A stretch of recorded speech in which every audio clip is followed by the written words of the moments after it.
When determinists like Harris write books of advocacy saying, here's how things are, and this is what you should believe, he's doing the same thing Morpheus is doing, because he's attempting to influence people and say, hey, listen to this stuff, consider it, it's the right thing to believe, change your point of view. Well, hold on a second. Put the gun down, Morpheus. He's now trying to influence the future. You can't influence the future. In his book, he says all behavior was set at the time of the Big Bang. Well, voila. Why are you writing a book of advocacy, trying to influence what people think about the free will question, if all behavior was set at the Big Bang, including all of our thoughts? As with Morpheus, he's saying one thing and he's doing another. Hello and welcome to the Vinny Brusco Show podcast, episode number 464.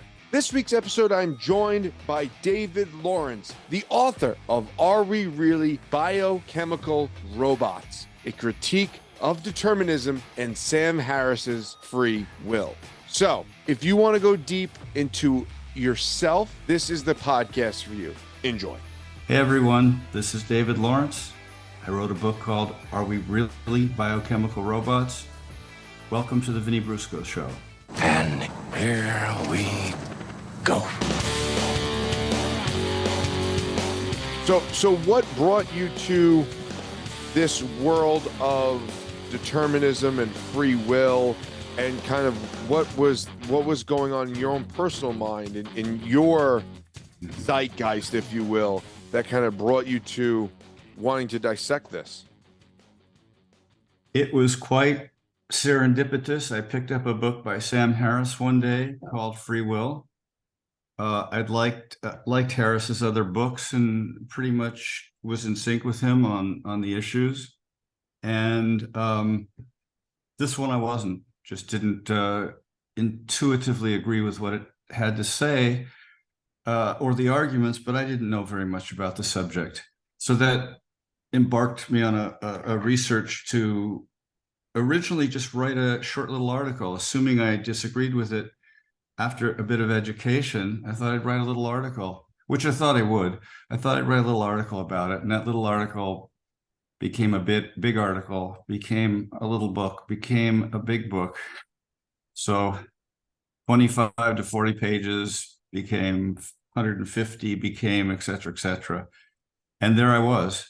So it led me to a lot of research on the way of it that I didn't know I would be undertaking, but that's how it happened, just pure chance. And what was it about the argument that Sam Harris makes about free will that you disagreed with? Back then or now? Let's go with back then, at that time that put you on the journey to further educate yourself. And then what about it now? Back then, I intuitively didn't agree with the conclusion. My prejudices were, this is silly, we have free will. At another level, I didn't think the arguments were very compelling. And I felt most of the book was really, rather than arguments, it was conclusory type statements, restating that if a guy shoots the president because he's compelled to, how can we say he has free will? That's a loose paraphrase. And I would say things like, well, wait a second, what do you mean if he was compelled to? You've already stacked the deck. So I thought there was a lot of circular arguments on the first read. And I thought there was a lot of conclusory statements and very little actual arguments for the case. The big thing that made me jump out of the seat is that he referred to some science tests. He's got a whole chapter about science tests, and he cited 3 neuroscience studies. And basically what they do in these studies is they put something on you to measure brain activity, MRI or whatever, and there's a neural blip that happens in our brains a fraction of a second before we consciously decide to do something. In these tests, it's a very simple motor movement, like moving a finger, flicking a wrist, very rudimentary. So they monitor the blip. The subject clocks where he made the decision or she made the decision. And then a fraction of a second later, the movement happens. And I thought, wow, That's pretty compelling evidence. Forget all the other arguments. Something happens right before we make every decision. Hell, it almost feels like the game's over. So I was very, very puzzled by that. And I thought it was, wow, this is just, I never thought I'd read that.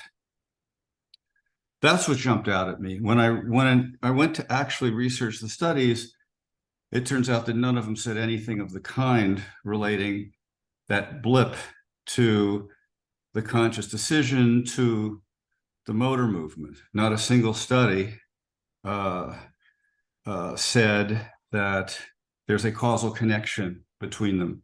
One study that he cited hinted and went a fair way along that way, and then the author repudiated the study. None of the other studies, and there's more than a dozen, have endorsed determinism, not a single one. And the ones that he looked at that so impressed me, when you look at the rate that they correlate the blip to the movement, these rates are not causal. They're like 65%. You know, the author of the study said barely above a coin toss. And what that does is it proves, quote unquote, that there's not any neural brain causation. The study said exactly the opposite of what he was citing them for. So that was a wake-up call. And they had a number of other problems. I mean, there's interpretations. How do you, if this thing is true, what does it mean? Is it causal? Is it preparation? Book didn't talk about that. The book didn't talk about the fact that the central measurement of these studies, when someone's hooked up and says, okay, that's when I decided. We're talking about tenths of a second here. So there's all kinds of studies that says nobody can tell the precise moment, let alone to tenths of seconds, when they're actually making a conscious decision. And it all impinges on, you know, hooking these things together. So the central measurement of these tests have all been discredited, and discredited for a number of ways, for a number of reasons. The point of conscious decision is very manipulative. Things happen afterwards. It's a retroactive kind of adjustment. So basically, that was my first foray, and I thought, wow, if this is so off. Oh, by the way, there's 30 or 40 tests that have covered credible evidence that there's a lot of other things going on. It's not that little blip, which is a specific motor movement kind of a thing that they study.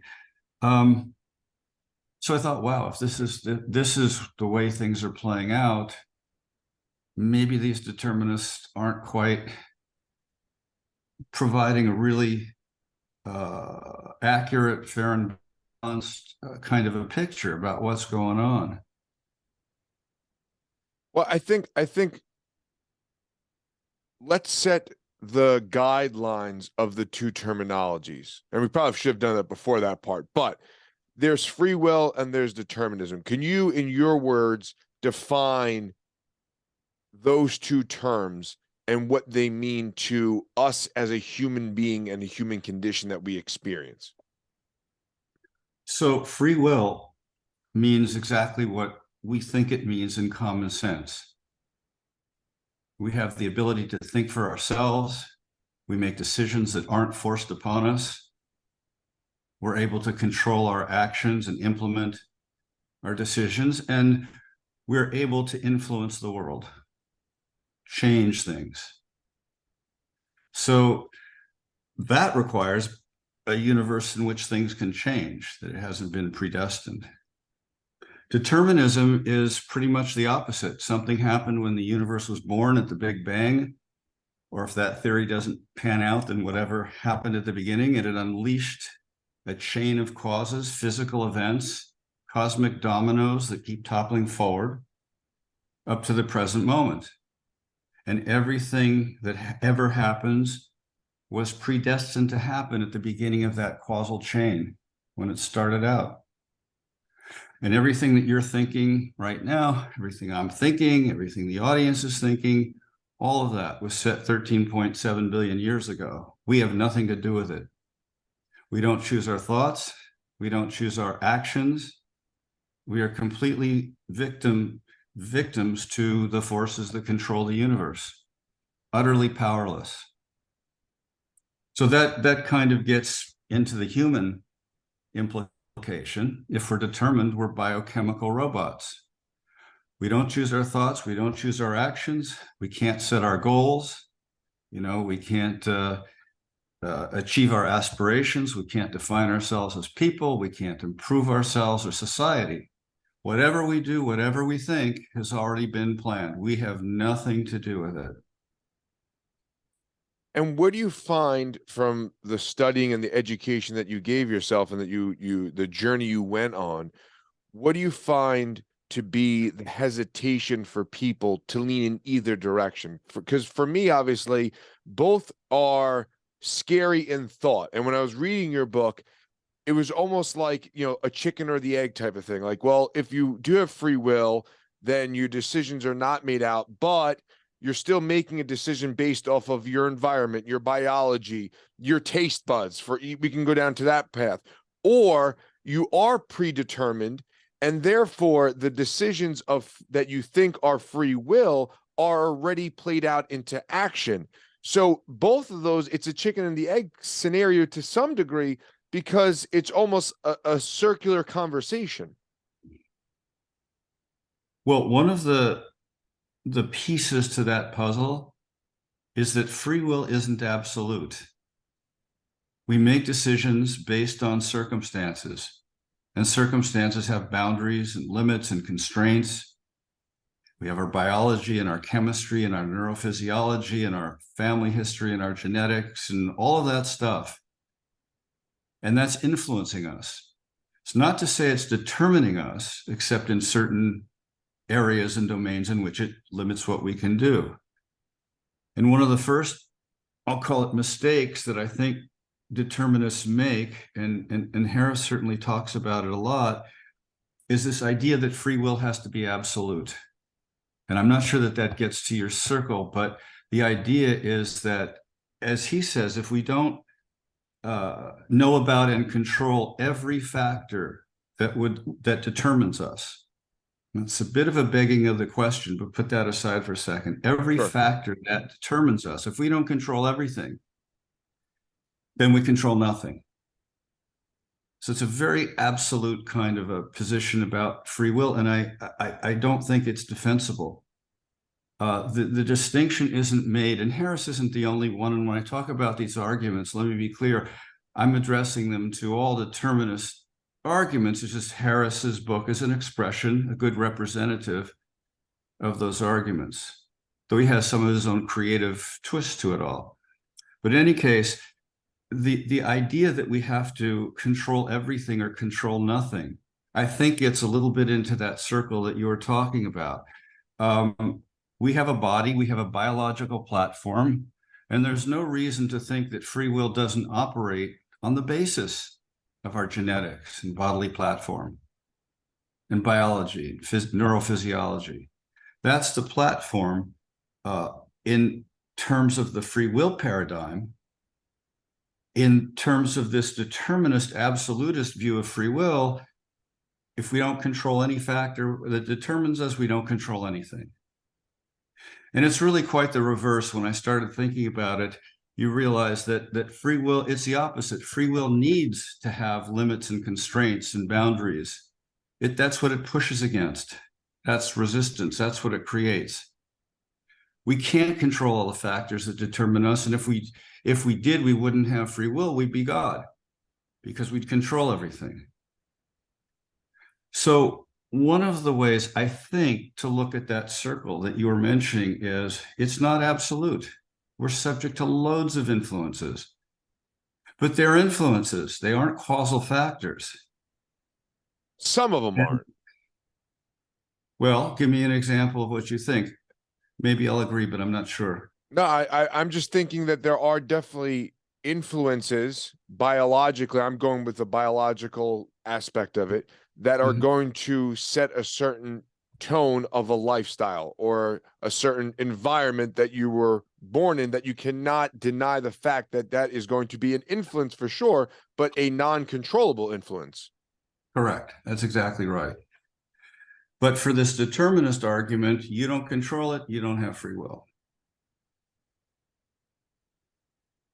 So that would be that you're born into a certain, let's just say, demographic or a certain area, and based off of that theory or that mindset, there is no, whatever transpires within that to get out of that or to change that is not up to you as an individual.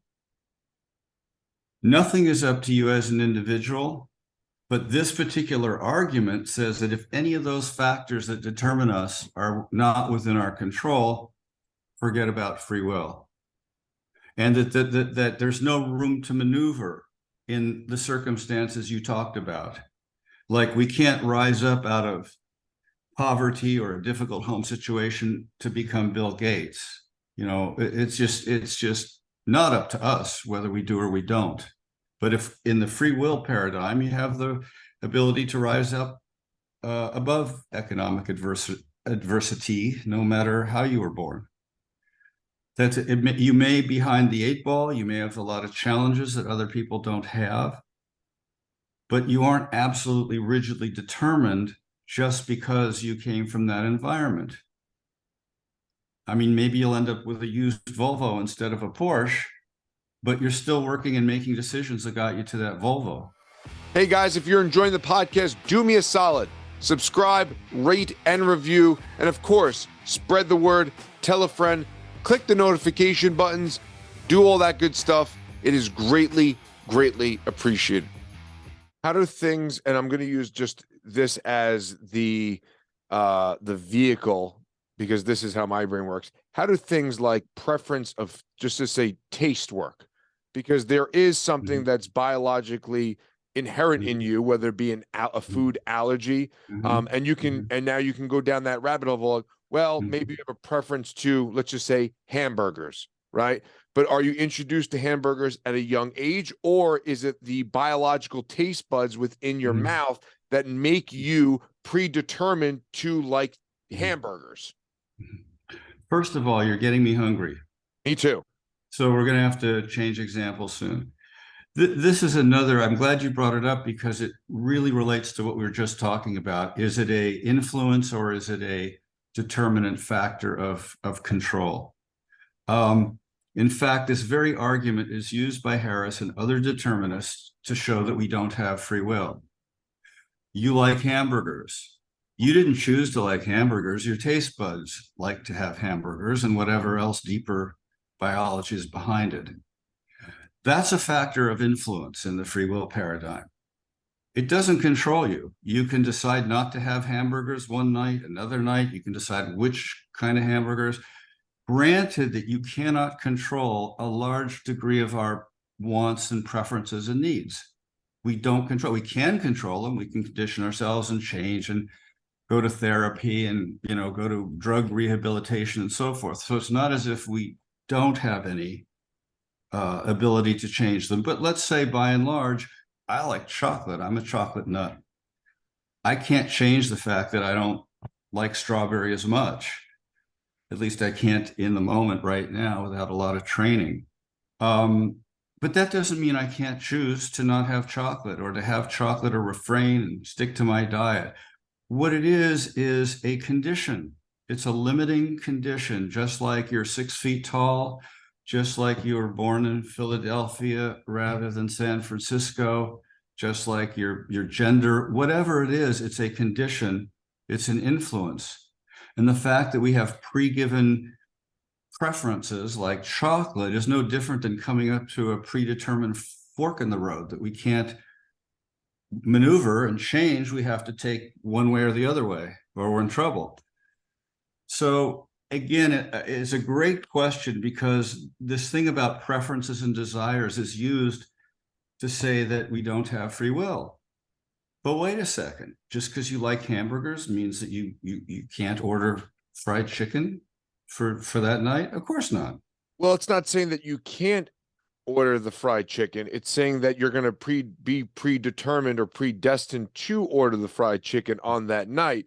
But now it's not addressing the fact that you still have a biological, chemical, whatever term you want to use, liking for cheeseburgers or hamburgers, whatever burger of your preference. So that's kind of where that chicken or the egg, because again, the free will allows you to say, I'm going to have fried chicken tonight, but the determinist mindset would be, but that doesn't mean that you don't like the fried chicken because it's already a part of your biological makeup, which was set into place prior to any decision that you've ever made, or any exposure or any influence from your parents, from culture, from society, from a really good fried chicken spot down the block. It's been a part of who and what you are from the dawn of time. Right. And so has having 2 arms and 2 legs, at least in my case. But the difference is determinists will say, because you do not control those factors, you don't have free will. A libertarian free will person, and that's just the common sense notion of free will, because there's other definitions, but the libertarian free will is going to say, okay, yeah, you can't control the fact that you have 2 arms and 2 legs and 2 eyes. So that's what you have to navigate and negotiate. And those are the conditions upon which your free will operates. We operate within limited conditions. One of them is a craving for hamburgers, or my craving for chocolate. There's a lot of things in our lives that we cannot change. The question is whether those things are limiting conditions on the basis of which free will can operate and influences, or whether they are controlling factors of absolute dominion, which is the determinist point of view. Where do you think people veer away from either one of them?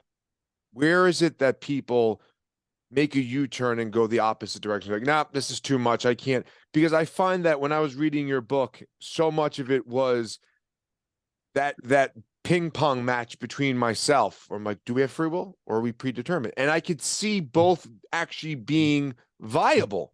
They both seem like they're actually possible, because I think I don't want to say a lazier approach, but a less intuitive approach or spiritual approach would be the deterministic approach, right? It's just that this is what happened. It is what it is. And these are how things are going to play out.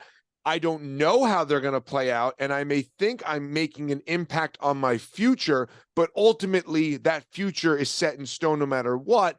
And whatever I do, it's going to pan out the way it's going to pan out, which is the, well, it is what it is mentality, right?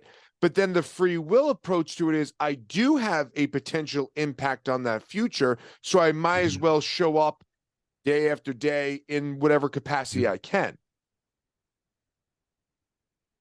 Well, you know, the irony of it is that there are no determinists in that sense, because every determinist gets out of bed, set their alarm, decides what to eat for breakfast, decides what pair of pants or what have you, what kind of socks to put on, decides what they're going to do next, looks at their calendar, doesn't. A determinist is just somebody in their brain who has a framework about how reality functions. They don't live like determinists. Right. They live like every single free will advocate. And everything they do in their lives affirms their ability to have free will. Making decisions from as soon as they get up to as soon as they go to bed.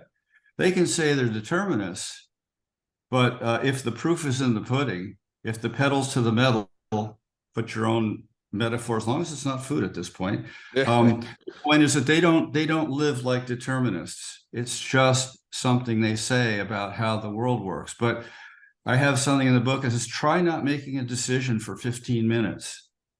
Just try it. You can't cheat by meditating, right? Because then you got to put your attention back to your breath. Well, who's doing that if you're not making a decision? So nobody lives like a determinist. Nobody believes in determinism in the sense of what they really do, what their actions really mean, and especially in the area of morality, which we can come back to. But I'm not sure that answered your question, but before we got into where does it come from, why do some, because you said something about spirituality and so forth, and what maybe influences behind these positions. I just wanted to establish that nobody believes in determinism when the proof, we really talk about how they live. That having been said, in general terms, the determinist framework is a scientific one. It comes from science and Newtonian science, and looking at connections and assuming that they're necessary connections. And science is the study of connections and making laws that predict when those connections will occur. I'm being crude about it, but that's essentially where you get the connection, the causal connection thing. And that's the whole question. Is it a causal connection or is it a pattern? But we have science and we have how we grow up. You know, we learn that if we do this, we'll get that. So we start making connections as soon as we're born.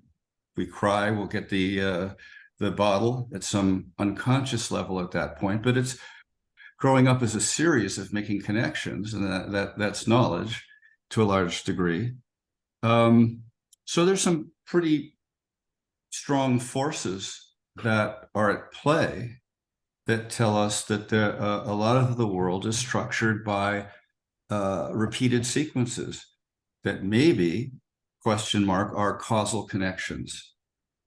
And that so would that's a big part of that influence.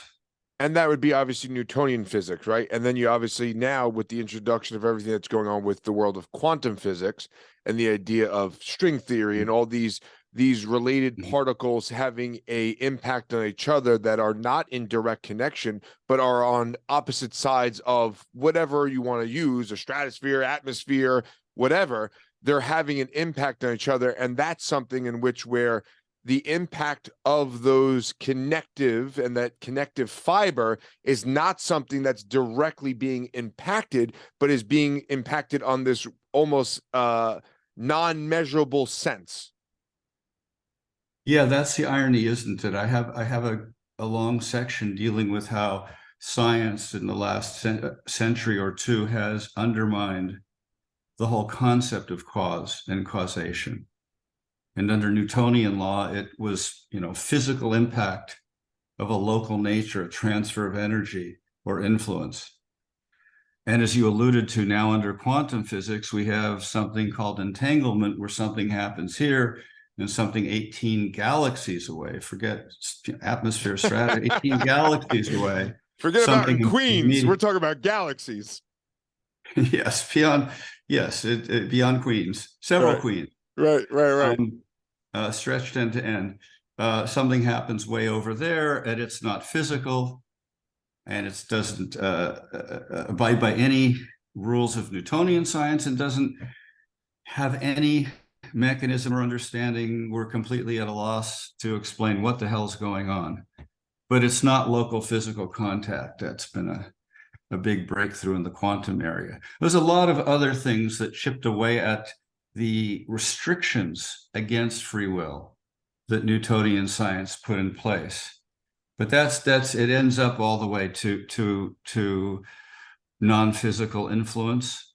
What's going on there? And by the way, free will would need non-physical influence, right? Some mental intention that's something beyond the purely physical buzz or correlate in the brain would have to touch or influence reality. But that thing, that free will, it's not physical itself, at least under the free will paradigm for the moment. So how does it do that? If it just had Newtonian physical local contact, there would be no way for free will to, get in there, to get in the cracks and move around physical stuff. And entanglement says, and entanglement was between two physical objects. There's a big difference to jump to, an intention. But entanglement, the principle is you don't need this thing anymore. So that barrier to free will's existence was chipped away. And there's a 4, 5, or 6 along the way before that one. Doesn't prove free will, but it proves that that it's not ruled out by the possibilities of prior scientific paradigms. So that's something like with the work of Dr. Joe Dispenza, where he talks about kind of that that quantum realm of feeling and picturing and that imagery, and really embodying that feeling, and how that will have an impact in the 3D space, that obviously echoes and supports the idea of free will, in the sense that it doesn't need to be this tangible 3D thing that's impacting the world, but it can just be essentially a feeling or an essence or a state of being. I guess that's one way to put it. If you put it in scientific terms, it's just what's no longer needed is a physical connection. As far as we know, there's some crazy theories, other dimensions, and touch here like puppets and so forth and so on, and it's all determined anyway. But that's somewhat speculative at this point. But then, But yes, yeah. So then, obviously, the argument to that would be that those things in themselves have already been established and predestined. absolutely. Absolutely. That's the argument. So now there's a lot of arguments to the contrary, but that's the determinist hardcore argument. But you could argue that we're being controlled by aliens too. How are we ever going to prove it? You argue that this isn't even real, right? Right. And if we're determined, we can never prove that we're determined. Ever. We can't know it. Well, could we ever know that we have free will? That is a great question. That's a great question.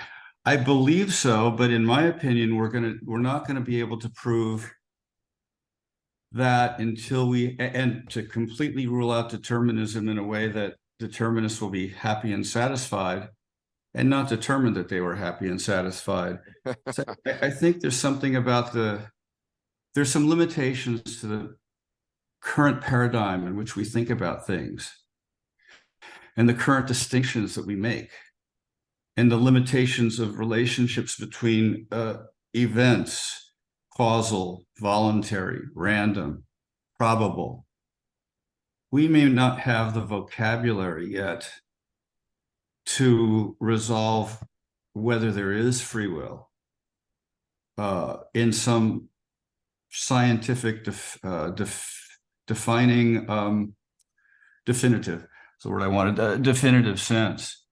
We might, but it may take another kind of a paradigm. I mean, look at how much we can't explain about quantum science, which is about everything. You know, can't explain wave-particle duality, can't explain the role of observation, can't explain why waves become particles if they do become particles. We can't explain what's going on in that process. We can't explain entanglement. Everything about quantum science is being fought about.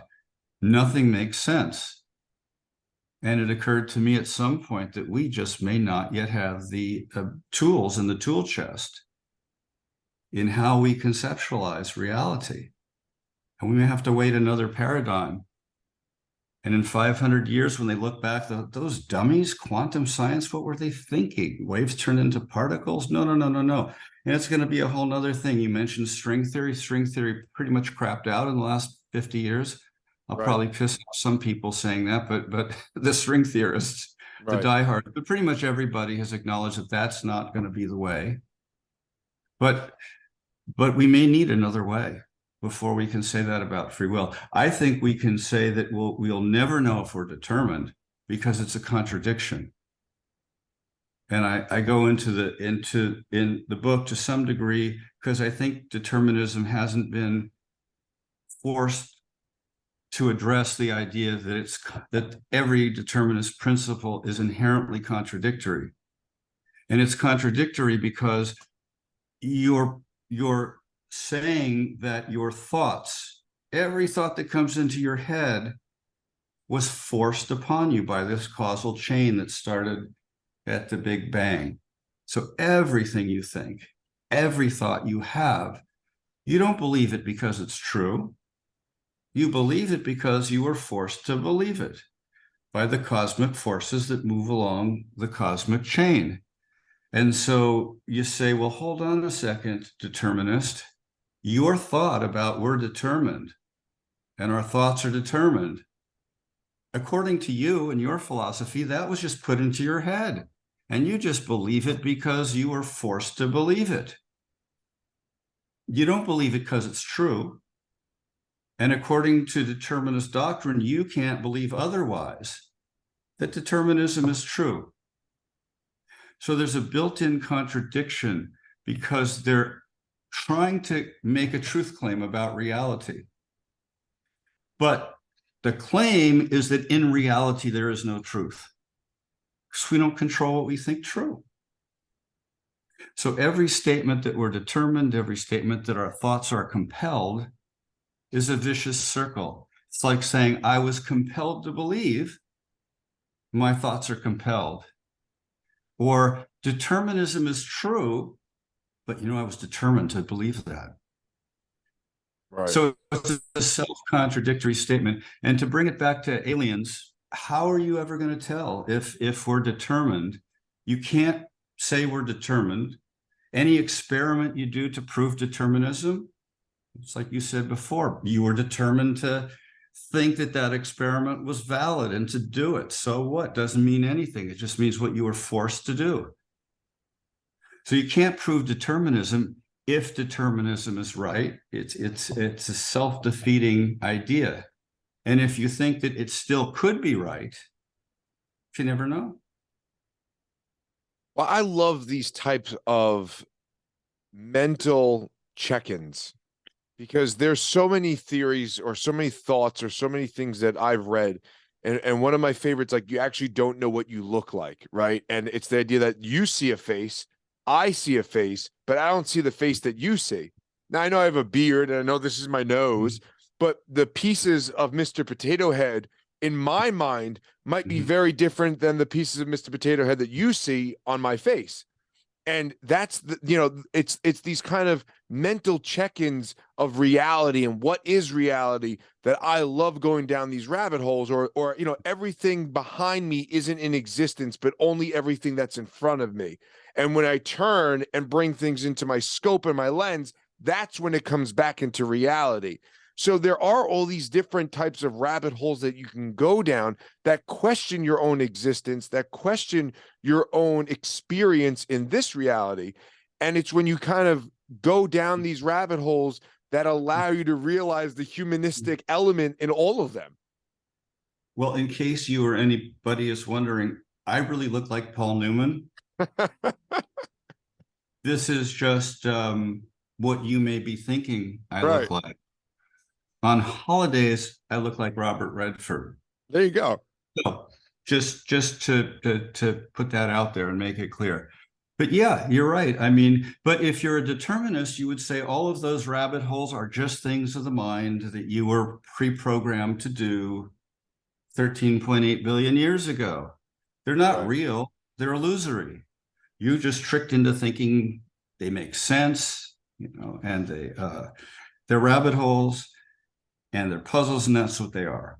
The free will advocate would say, well, yeah, there's a lot of puzzles in life, and there's all kinds of crazy questions, even fundamental ones that we have no clue about knowing. We know so little when it comes down to it, and that's what we have to deal with. Does it mean we don't have free will? Not necessarily. There are things, rabbit holes, that we have to try and figure out and navigate and deal with. Hey guys, just want to take a quick break from the podcast to talk about something I'm super passionate about, and that is men's mental health. For those of you who may not know, I am a certified life coach, but I prefer the term journeyman for hire. And 4 years ago, I started the Council of Dudes, a men's group that has monthly meetings to lean on each other, to have open and honest conversations, to build community. So if you're a guy and you're looking to find like-minded individuals to help you see your blind spots and point out some insights and perspectives they may have in their own life, head on over to vinnybrusco.com, click the Council of Dudes banner, and sign up and join the council. Where does responsibility for the self come into play in both of these mindsets? That's an interesting question. Determinists try and have it both ways. They try and keep the notion of responsibility and morality in a determined universe where it's impossible. And it's real simple. It's common sense. It's real simple. If you don't control what you do, you are not responsible for it. If you're robbing a bank and someone puts it, you are, if some people are robbing a bank and Use you're me, a it's fine. hostage, Sure. pardon me? You could use me. That's fine. I can rob the bank. Okay, you're robbing a bank and you grab me, put a gun to my head and say, fill those bags and follow me and do what I say. And they arrest us all.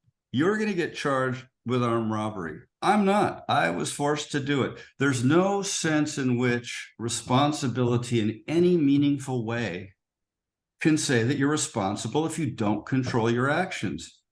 Now, that seems kind of obvious and it seems kind of common sense. You know, you don't hold people responsible if they had nothing to do with controlling their actions. Now, under determinism, you never have anything to do with controlling your actions. You always have a gun to your head. You're always being forced to rob a bank. And the gun to the head is neural activity tied to prior causes, tied to this causal chain. And you don't have any say in what you do.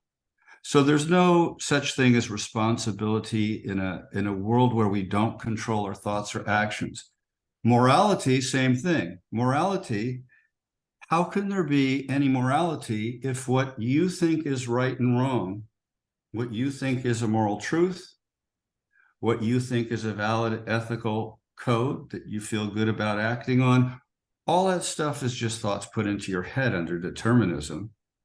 So you don't know what's right and wrong. You're told by predetermined causes, physical forces, blind physical forces. They don't think, you know, they're not alive. They're telling you what to think is right and wrong. Okay, so there goes morality out the other bathroom window. You're being programmed to believe what you believe. So how can you have anything approaching morality? So I believe the obvious answer to the question is there's no morality or responsibility in a causal determined universe, any more than you're responsible if you got a gun to your head and you forced me to rob a bank. And in fact, all of our jurisprudence is based on it. You're forced to do what you do. You're not responsible. Well, you open up the book with this really interesting idea that if you found out that Mother Teresa was programmed with a microchip to do well, your perceived idea of who and what she did would be lessened.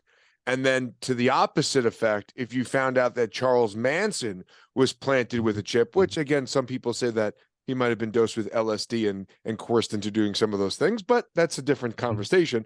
But if he was planted with a microchip and he was then put on a path to go ahead and do those things, you now have a different relationship to what he did.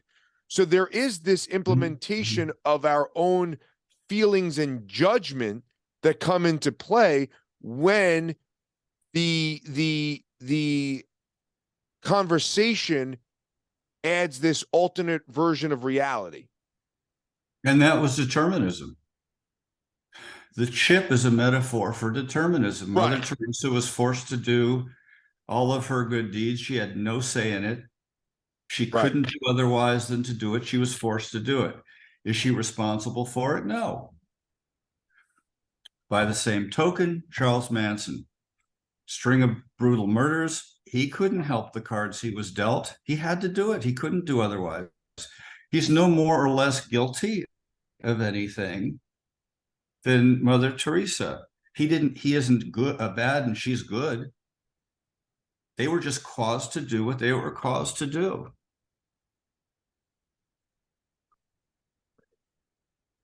I think the slippery slope with the good and the bad, I mean, we could all agree that what Charles Manson did was bad and what Mother Teresa's good was good, but is the relationship we have with those words, right? And then the if you stretch things out on a long enough timeline, they're all fairly, it's the Google Earth view that we see everything from this very humanistic 3D reality that we interface with. But when you pan out to a God view of the world, it's ebbs and flows, it's yin and yang, it's good and it's bad. And we interpret these things and we incorporate these things and we integrate these things into our lives, and then we establish a relationship with it. There are people out there who think that what Charles Manson did was good. There are people out there that think that what Mother Teresa did was bad, whatever the case may be. You get my point. But again, those are elements that are being incorporated through a lens of humanistic interpretation of the word. Yeah, that's a good way to say it. But to contrast it, if you're a determinist, none of that matters. You have the chip.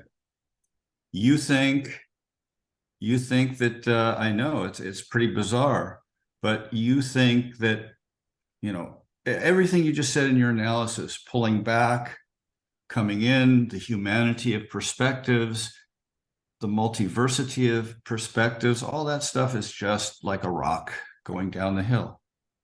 You had nothing to do with it. And so everything that you said presumes free will, presumes that we have consciousness that we can control to some degree, and can judge and can assess and try and figure out things. Under determinism, all that stuff's mechanical. It's just one parade of a mechanical kaleidoscope after another. See, but I could also. That's why you. Yeah, I'm sorry. No, go ahead. I was gonna say I could also reverse engineer it in my own thought process and just and go back and go, well, it's possible that it's all predetermined. And even my thinking that it may not be predetermined is predetermined. And I could rationally, logically think of those things and go, it's possible. I mean, it's definitely a possible reality that I just don't know about. It's no different than saying, like you had mentioned before, the aliens or God or any of the things that we interface with. We don't know any of, even the examples I gave. We don't know that those things are not true. Exactly. But I think there's a point where you have to say, is it valuable to say we could be controlled by aliens? We'll never prove it. We'll never know it, because anything we discover would be them manipulating our discovering them. Of what value does that have when there's zero evidence of it? Seems pretty unlikely based on the science that we know. Doesn't help us predict anything, doesn't help enrich our lives to know. It's like to say Mount Everest controls the fate of the universe. I mean, okay, you can say that, but since there's no evidence and nothing about that helps us, and there's a theory that Karl Popper brought into play with how you figure out if science has value, which is that you have to say something that's falsifiable. You have to say something that could be proved false, or you're not saying anything. Not science. And so if you make these statements that, Mount Everest controls, my body, or aliens control my brain, they're really not scientific statements, because there's nothing science can do to say they're wrong. And if there's no evidence for them and no value for them, what are we doing? I mean, we could talk about who killed Kennedy too. But after all these years, there doesn't seem to be any definitive evidence about who killed him, putting aside whether it's significant to know at this point in time. Does that make sense? Yeah, well, it's every conspiracy theory, and it's every manipulation of terminologies and linguistic, and we're seeing that play out in what's transpiring in these different fields of truth, and people's expressing their truth and who they are and how they feel. And it's hard to argue against that. Obviously, there's the biological element of that, but it's hard to argue someone saying, well, I feel like this, because that's their version of reality. And that's what we're really discussing. We're discussing the Maya that's transpiring, that we try to interface with and explain all of this. And that's where I think so much of the free will element is introduced through religion. Would that be an accurate kind of introductory point of religion to kind of introduce the idea of free will? Well, in my sojourn of talking to people about this is no great statistical sampling anything, but my general sense is when I talk to people who are spiritual, whether it's traditional spirituality or new agey, non-denominational spirituality, they tend, as I've experienced it, to be far more into the free will importance and issue than those who are atheists or scientists. I mean, and to some degree, it's that age-old science versus religion thing. Sure. But yes, you're right. For reasons that I would have thought the opposite, frankly, the spiritual folk really get free will. The scientific folk are looking at those changes of patterns and saying their causation and trying to predict them and so forth with that Newtonian framework. So the atheist and the scientist tend to be less supportive of free will in my little universe of non-statistical, what have you. It may not turn out that way in society in large. By the same token, here's another dichotomy that's kind of surprised me. Maybe it shouldn't have. Again, no statistical big generalizations, but my conservative friends tend to value free will far more than my liberal friends. And that plays out in the sense that, capitalism, the ability of entrepreneurship, initiative, individual initiative is a very conservative kind of a value. Whereas again, big generalization, sure, yeah. I understand. Whereas the liberal mind is, let's excuse the people who do think it was their environment, they were pushed this and that. And the other thing, which isn't wrong, there's nothing wrong about either, because I think parts of both are true. But you're going to get liberals to be far more attendant to social conditions as causes. And you're going to get conservatives to go, okay, that's not an excuse, right? They had the free will to get beyond it, and they had choices. And the liberals are, yeah, they had choices, but they were so burdened by circumstances, which in essence is sort of clamping down in the not free will direction. That was an interesting dichotomy. It makes a lot of sense in this, in you explaining it that way. And if you think about it, both have very valid, especially when you go into whether it be an economic situation or you go into a cultural situation, or as you'd mentioned, like those are the circumstances of their life, right? When you go into that element, because now we're introducing the humanistic aspect of it. Now it's not about quantum physics. It's not about, Newtonian physics. It's about the human incorporation of these two mindsets, and even not going so far back as to, well, it was the Big Bang or it was God or aliens. It's now just going back to, the last 100 years, let's just say, or even further back than that. So now we're able to touch that reality, whether it be through a textbook or through, actual experience history, that we can now empathize with both sides of that argument. Exactly. If you concede that causal dominion, control, determinism is a matter of influence, which I'm suggesting is the absolutist viewpoint that we got to get away from. We got to see all these things as influences or limiting conditions. Then you can deal with the humanity of, okay, how are we going to balance things? These are tough questions. There's a point where you want to say to the conservatives, hold on a second. People are so burdened in some ways that there's free will as a postulate, let's say everybody has free will, is really meaningfully stifled. They really don't have certain opportunities other people have, and that may or may not be a factor in social construction, but you have to understand it's not like, yeah, you have free will, that's it, everybody can be Bill Gates. On the other hand, you could bring in the same kind of balancing approach to the liberal thought and say, look, you don't want to let everybody off the hook. Not that liberals let everybody off the hook, but again, I'm trying But to you're generalizing, and I understand exactly what you're saying. overgeneralizations. Sure. You can't excuse behavior entirely by poverty and adverse conditions. It's a factor. It's an influence. It's not unmeaningful. But you're going too far when you're letting out and that kind of thing. Right. So then you get into a the baby out balancing with the of, bathwater. I'm sorry? I said when you're throwing out the baby with the bathwater. Exactly. You were going to say another point. I'm sorry. I lost it. So go ahead. I apologize. Well, that's all No, predetermined, so we can't do anything about that. Exactly. Where is there a happy medium to this? Because I think that you can go extremes in either way, and you could plant your flag in determinism, and guess what? Big Bang set everything into effect. I am who I am. Radical responsibility has no pressing matter on how my life is lived. Or you can go the other way and say, I have made every decision. I'm conscious of every decision, and I may not agree with every decision, but I'm moving forward and I have choices moving forward. Is there somewhere where these two things overlap and there is a happy medium to this existence?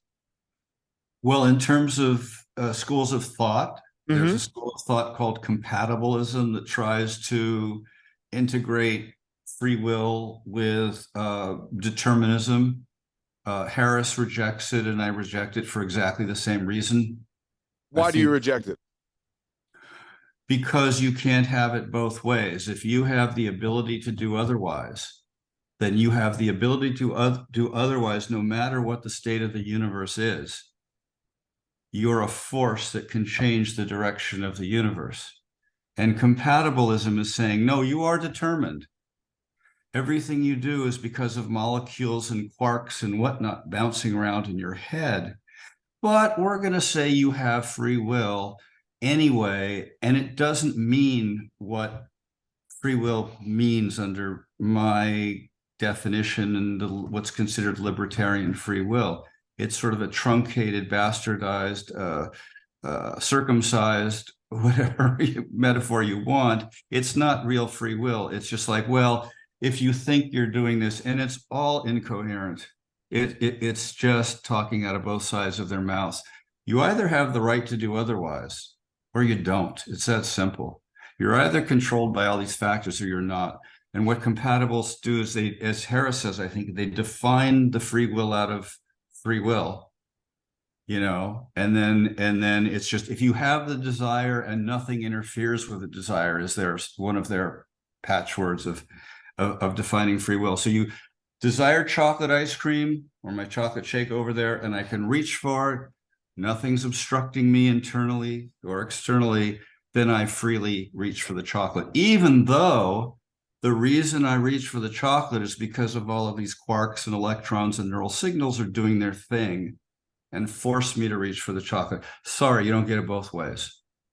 Either I reach for the chocolate because I could have done otherwise, and those quarks weren't controlling me like cosmic dominoes since the Big Bang, or I can reach for that because I'm controlled, and my desire to reach forward and my arm and everything like that is under causal dominion of my quarks. And Harris says, I think quite rightly, you can't have it both ways. You can't define the freedom out of free will and then say, aha, they're compatible. Now that's on the philosophical front. You are also asking me a balancing front of just living. Well, so you're thinking, so you tell me which direction you want to go on that one. We can go both, but what comes up for me in the idea that there's no resistance to you getting your shake. Resistance is a really key element in the free will aspect of things, because you're going to ultimately, and I think resistance is one of the most important, resistance and resilience are one of the most important human factors. I think one of the most important things you could teach your children is resilience. But with that resilience is you're going to come up against things that are going to butt up against you, and not having that against you, does that support the idea of free will, or does that support the idea of determinism? Well, both, depending on what viewpoint you have. the absolute conception of free will, as I quoted that Harris statement that we have to know and control all of the factors that determine us, then you're shut out of the game. The fact that we have things to be resilient against and come back, no, you're out of the game. They control us. In the free will paradigm, their influences, they may be terribly difficult influences, almost insurmountable. And but nevertheless, we have the ability to deal with them. Even if we resign ourselves, that's a decision too. I can't deal with this. I'm not going to try. I'm disheartened. That's a decision too. There are other factors and influences involved in that decision, but it's a decision. Yeah, it's really The resistance, to go back to the Yeah. resistance, you go back to the resistance. I know, do you know Steve Pressfield at all? The author Mm-hmm. of The War of Art? Yeah, Or it's the one of my Art favorite of books. War? Yeah, he talks a lot about resistance as being, you know, what we're all up against. Our internal resistance, not necessarily the world's, but we're that too. And I think if you see that as influence, in that case, internal influence, then resilience is handling those things with free will.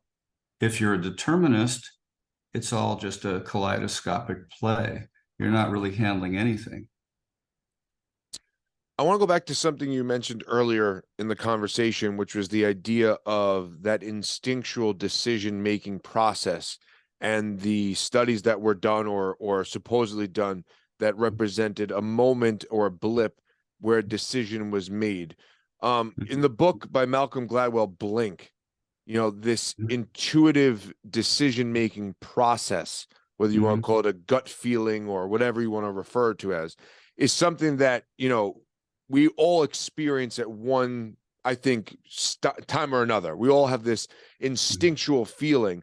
And when you go into what you were saying earlier in regards to that decision-making process, where does something like, you know, the subconscious and the conscious come into play when it comes into the determinism aspect of it? And I guess the answer would be you were predetermined to have this gut feeling.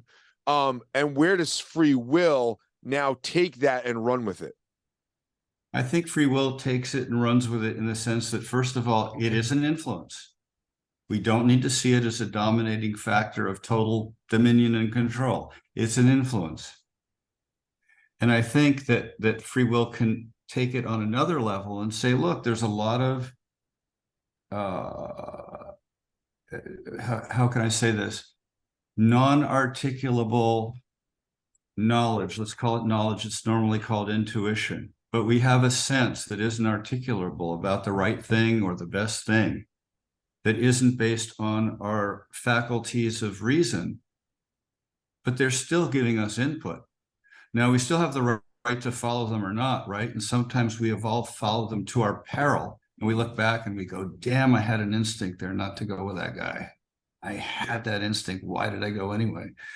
So we still have the right to say, in the free will paradigm, we have the right to say what we're going to do with the instinct.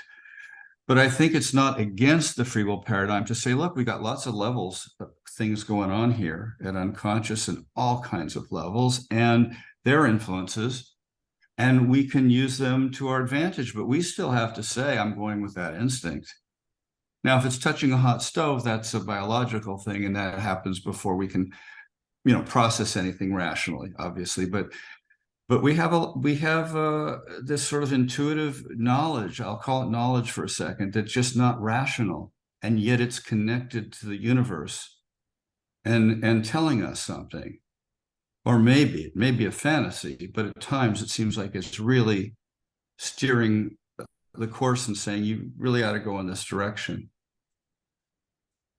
So I've experienced those versions of reality, I guess, or those serendipities or whatever you want to call them, right? Those coincidences in my own life. And whether you want to go to the Jungian effect of the golden thread, or you want to go into the 0 point that John C. Lilly talks about in a sensory deprivation tank that I've experienced, these are all conscious experiential happenings that now put you in a different state of awareness to what the universe can potentially unfold for you, or is transpiring despite any of those experiences. So how does consciousness affect this whole conversation?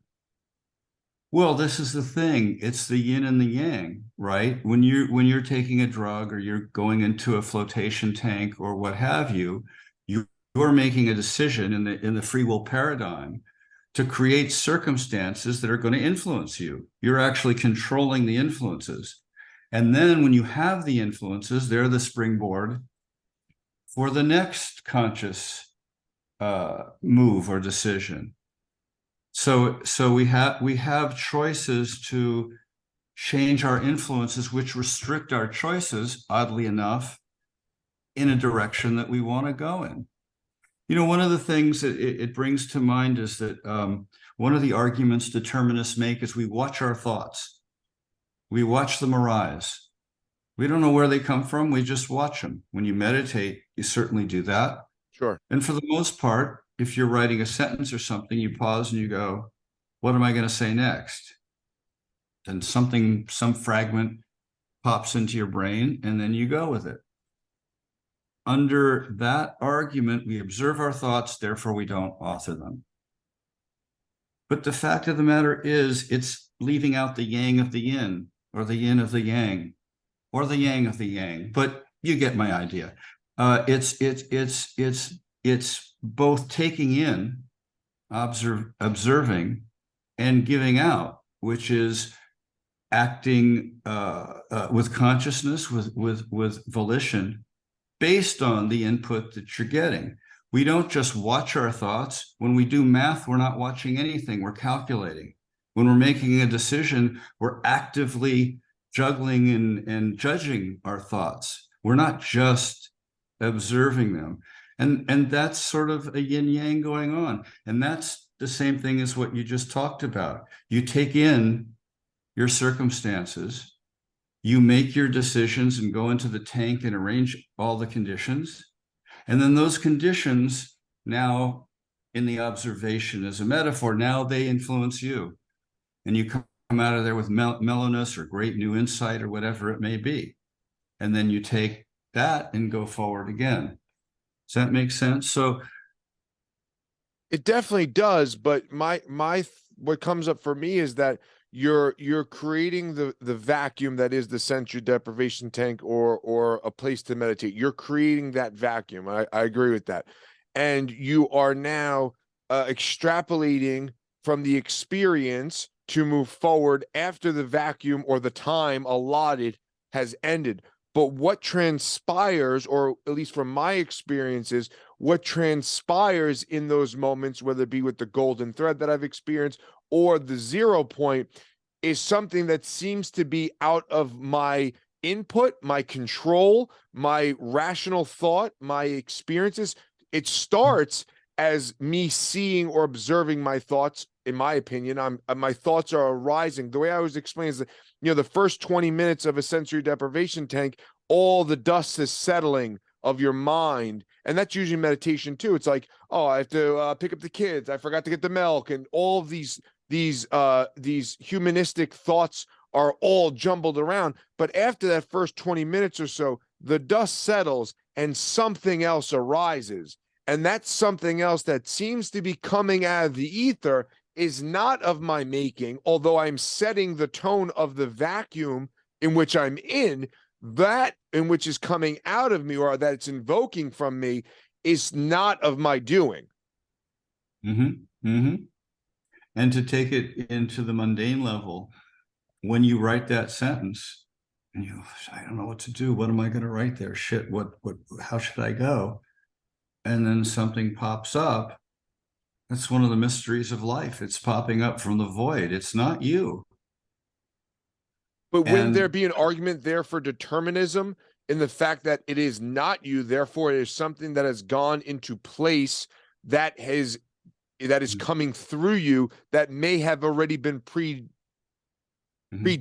or predisposed?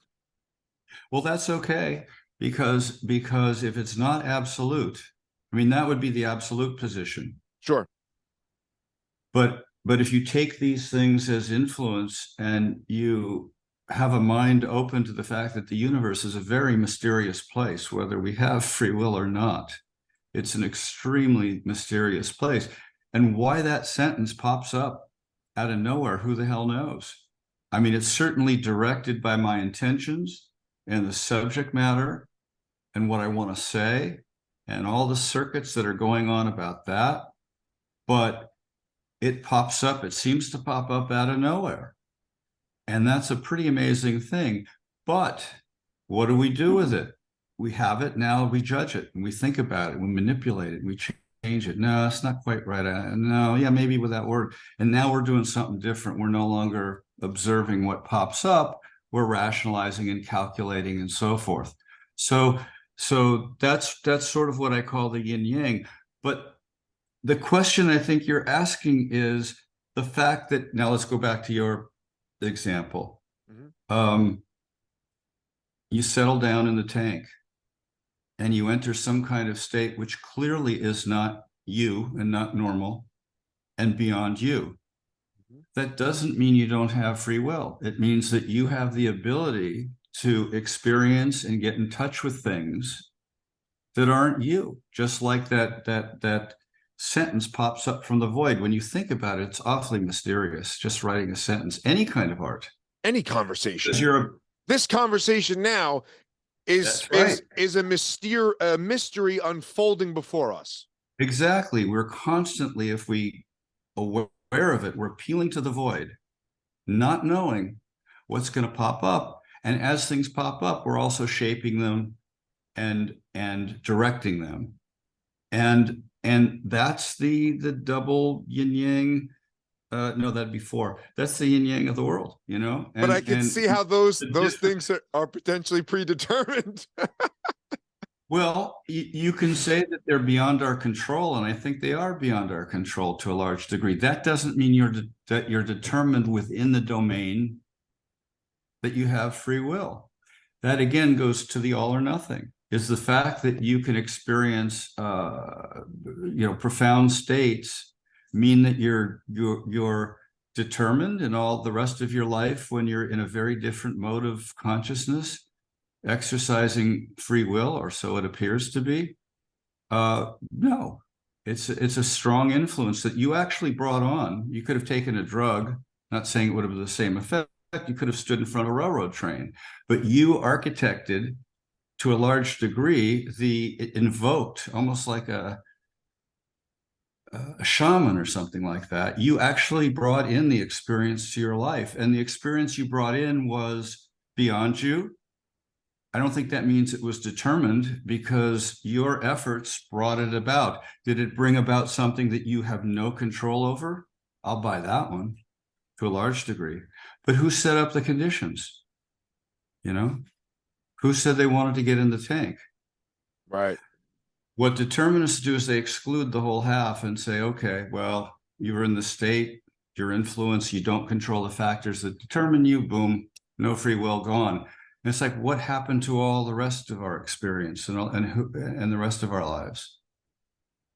And if we are determined, maybe we're controlled by aliens, because there's no more or less proof of that than there is that we're determined. And if you believe there is a difference in the proof, well, you're just determined to believe that, right? You're caused to believe that because you say that the world is determined.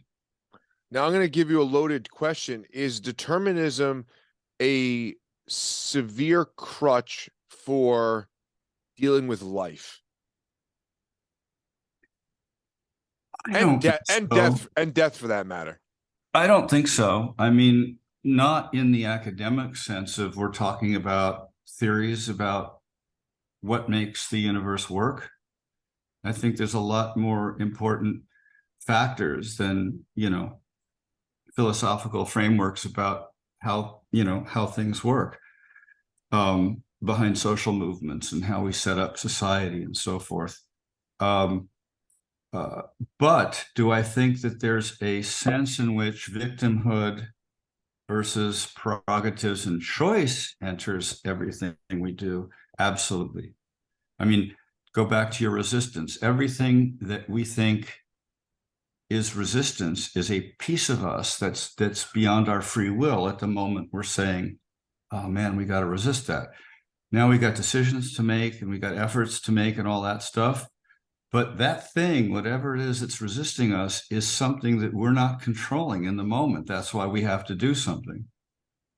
So in that sense, every fear and limitation that we put on ourselves, resistance or otherwise, is a little piece of machinery, a determinist machinery that we have to fight against. And the question is, can we fight against it? Do we have the tools to fight against it? And resistance assumes you do, right? Because it's something that you have to deal with. Or you just abandon it to fate and say, well, okay, if I was meant to overcome it, I'll overcome it. So I think to bring it back into our lives, every limitation we put on ourselves is making us a victim. And determinism is a philosophy of victimhood. It's just spread over the universe. This is how the universe works. We're victims, completely powerless. Now, as I said before, there are no determinists, and the scientists and various people who are amazingly smart and knowledgeable who advocate this stuff, they don't act like determinists and they don't believe it. And when they talk about morality, all of a sudden control goes out the window and they jettison that. And they're good, decent people.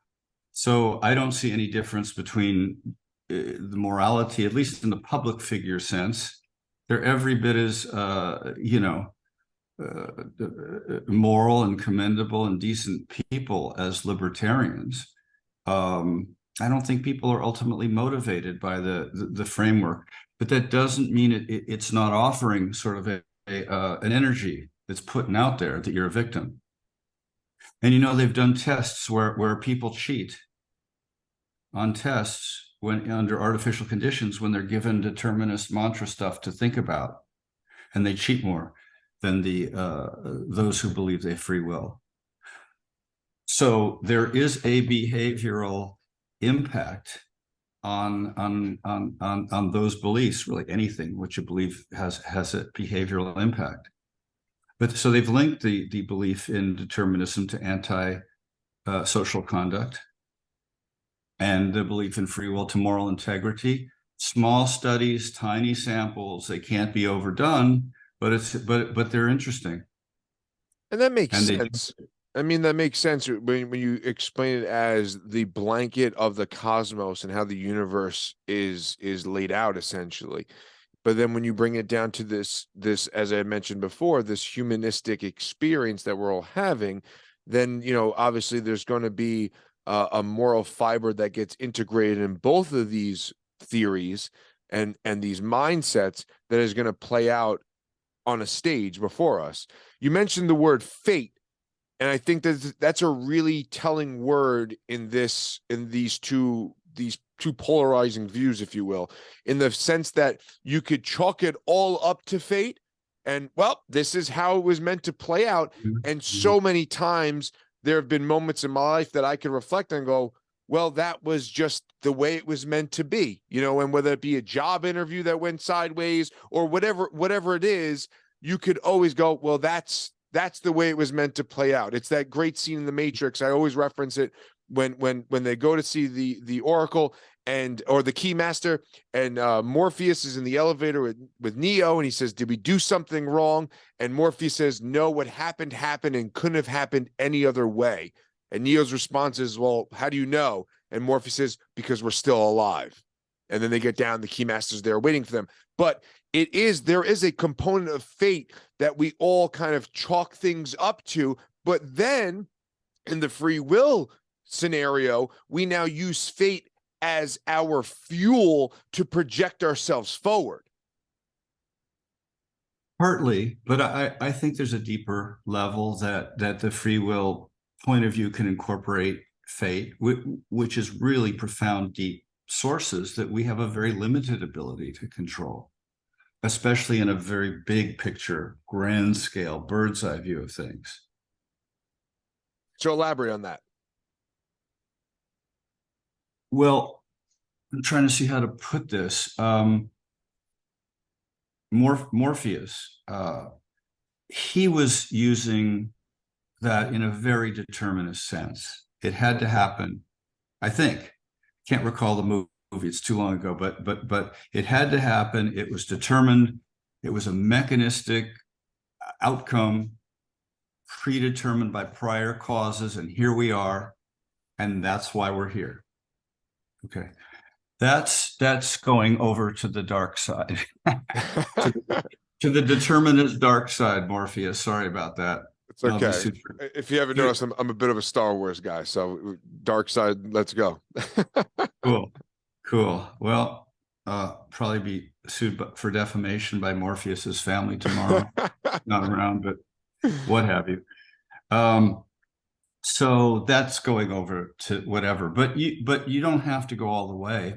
It was sort of your notion earlier that these are such polarized view, but there is a way that you can take each side and use what each side has, which on the libertarian side, you can't just do anything you want, and you may be part of a huge, I mean, you didn't choose your society, you didn't choose the values and the framework and all that stuff.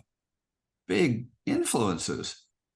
And if you're a part of this bigger thing that you don't control, it doesn't mean you can't weave your own individual fate within it, but there are limits.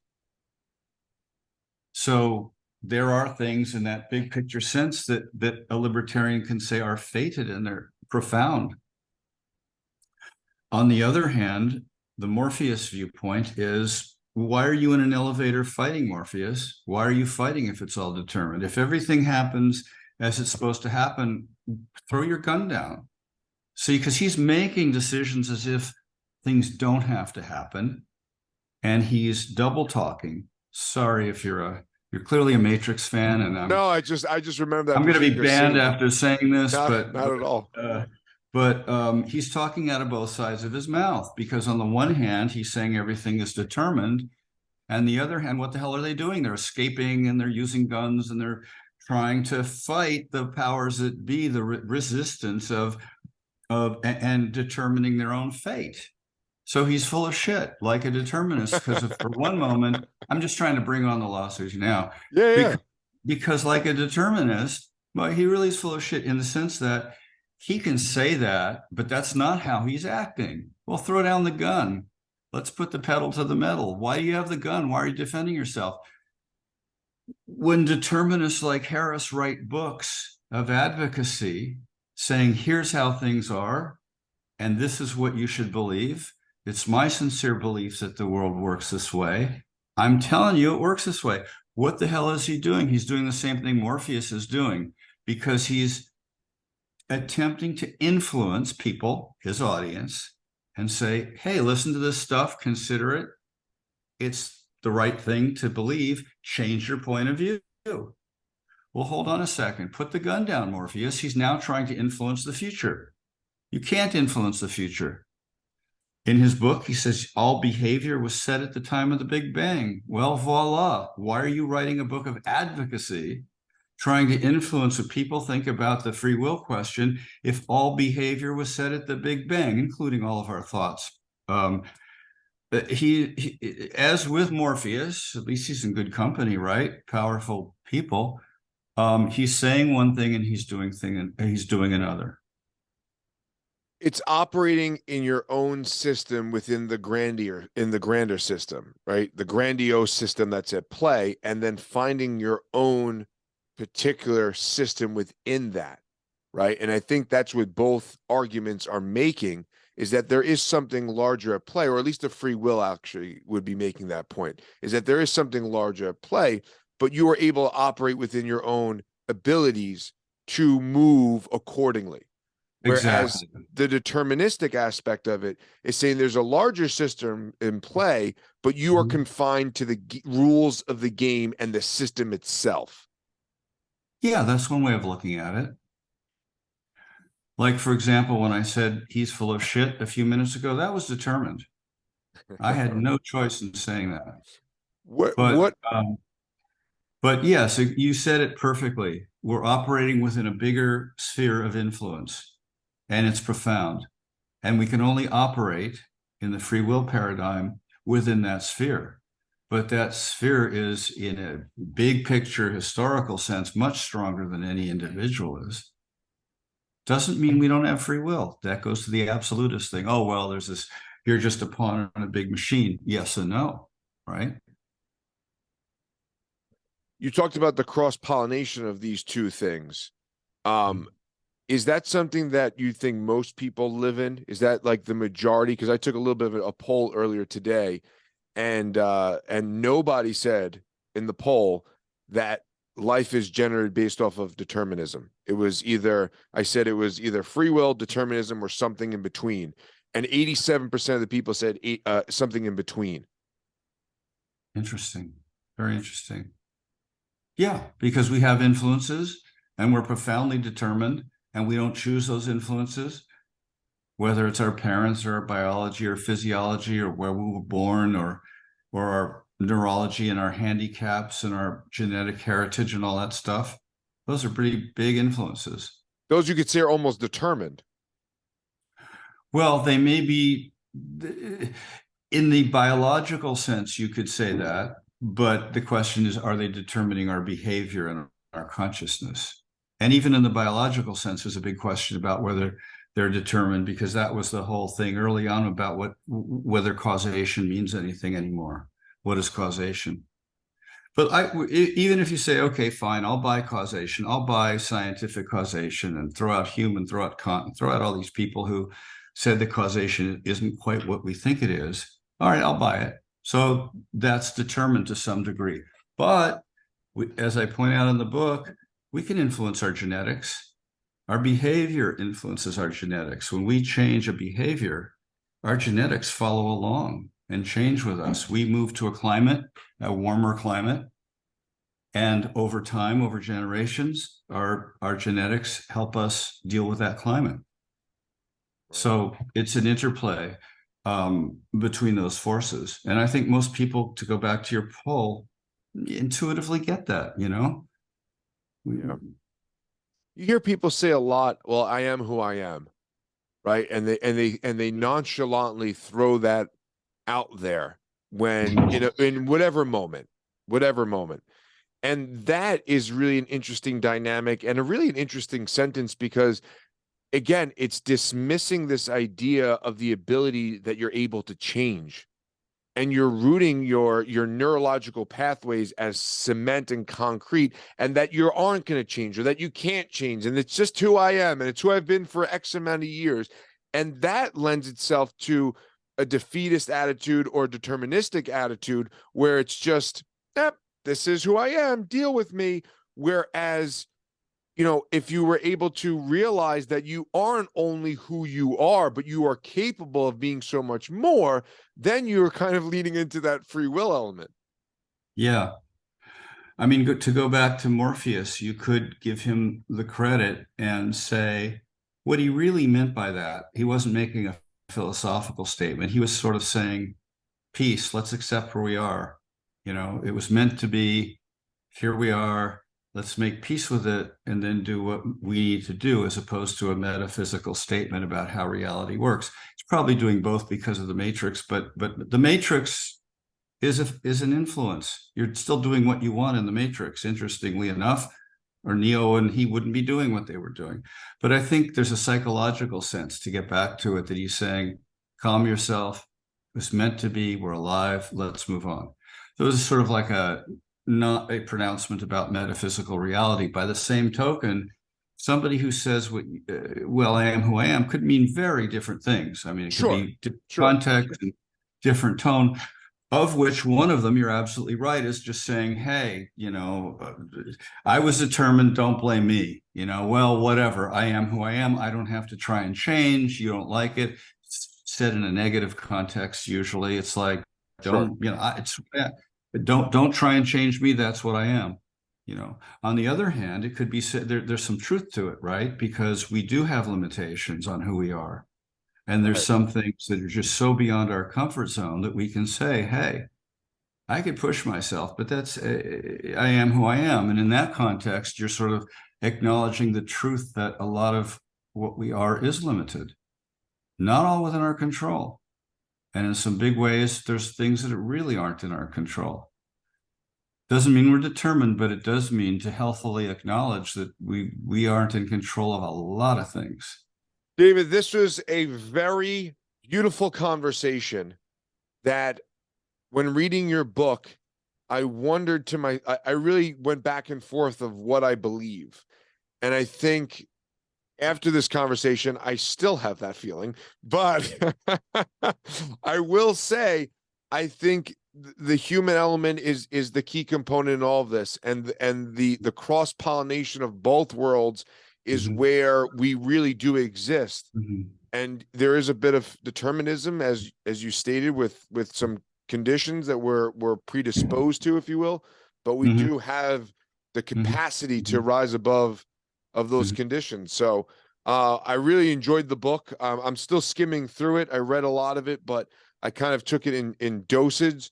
And thank you for writing it, man. This is really an interesting perspective of free will and determinism. I think you did a beautiful job of the actual structure of the book and the way the pages are formatted, and some of the questions you ask are very very depth and really got me thinking. So I really appreciate the work you're doing, and I look forward to another conversation with you. Thanks very much. Thanks for the kind words.